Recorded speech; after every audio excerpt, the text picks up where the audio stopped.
I wish we were here when the cement was still wet, so we could press our hands in and at least somehow we'd last forever. But like a car crash, change happens just as fast. 4:44. I looked at my best friend and melted into my 4:45 in the morning Vogue model.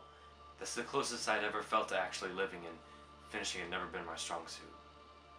I went from cigarettes in the morning to your sentences late at night. The first time you ever let me hold your hand in the car was a Friday, and exactly 17 weeks before that was the Black Friday where the best deal we got was saving each other. We've always been magnetic. We just didn't know we were facing the wrong way. And when even you touching my back felt like being fully undressed, you stuck with me. I've written too many poems for people that didn't deserve them, and I didn't even know I was worth anything until the first thing you ever wrote was one back. 69 days in, you let me do your makeup, and early on the 70th day, you let me kiss that red lipstick off. You were a tidal wave, and water was the simplest thing I had ever loved. I remember that night when the lights were dim and you were dressed in skin, and both of us said we felt like we were living in a book. I knew I couldn't ever bring myself to write because I knew at some point I'd have to write an end. Day 1. I feel like a burden on her postage stamp life that I'm not invited to anymore. Day 2. She said she needed space and I grabbed for a handful of galaxies before I even realized what she meant, and I will get on my knees and cry to the trees because she has something about her that makes us both reach for the heavens. The world's largest power station can hold 22,500 milliwatts of electricity, but that doesn't even hold a candle to how I feel when I'm next to her. So how come sometimes I only get a match?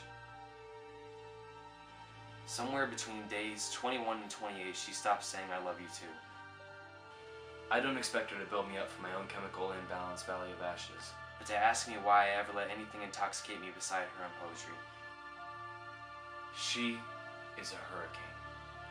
And somehow I still love water after I drown in its complexity. So I hold her in my arms, run my lips along her hairline and kiss the part that's sick, hoping that love is enough to penetrate the layers built to protect from a sudden hit. But I don't think that this was the kind that biology was expecting. I don't know what to tell her, but that she's worth the wait. And I don't know what I'll do if she ever has to tell me that her flight is coming in late. I recycle my used lines with the thought that my poetry might be her fresh start.